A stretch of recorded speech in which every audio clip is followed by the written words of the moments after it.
People in Minnesota are very upset that the fraud police are in town. Look at this mob assaulting. Oh! No! Boy, these people should go inside and stop interfering with federal agents. Wow! And look, the agents are backing up, man. They're surrounded. Apparently, half the apartments here emptied out. They're not supposed to be here. They're Go home!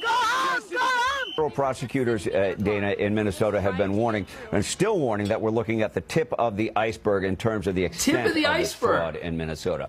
As you mentioned, 6 new indictments and 1 guilty plea were announced yesterday as federal agents executed a search warrant on Ultimate Home Health Services, a Somali-owned home care agency. The new indictment zeroes in on the autism program called Early Intensive Developmental and Behavioral Intervention, or EIDBI, and zeroed in on housing stabilization programs. In the case of the housing stabilization programs, the Assistant U.S. Attorney Joe Thompson says defendants claim to provide housing assistance to people with mental illness, and they say the defendants submitted claims, provided no service. Thompson used the term fraud tourism, claiming 2 men from Philadelphia learned there was easy money in Minnesota, so they flew into the state, set up shop, and started billing the government.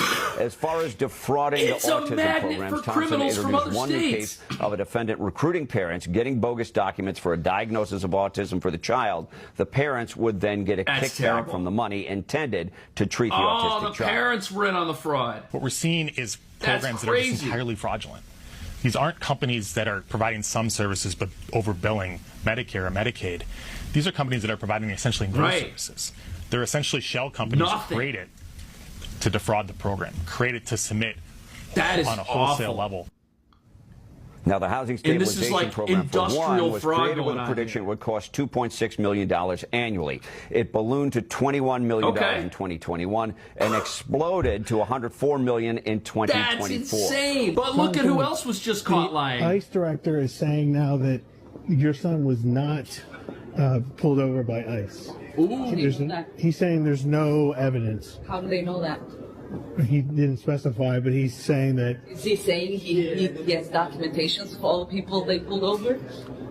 He has. You've been asking for that information. We haven't gotten it from them. So if ICE is confirming now that they collect data and refusing to provide it to members of Congress, then that's an interesting omission. So she says her son wasn't pulled over. He's also saying that your anti-ICE rhetoric has put agents in danger. It probably has. Your take on that? Your response? It definitely has. Well, their crackdown has terrorized my community, so they need to stop. Wow. But the thing is, there's no community here that's at risk. All ICE can do is arrest people who are in America illegally. All the fraud police can do is bust business.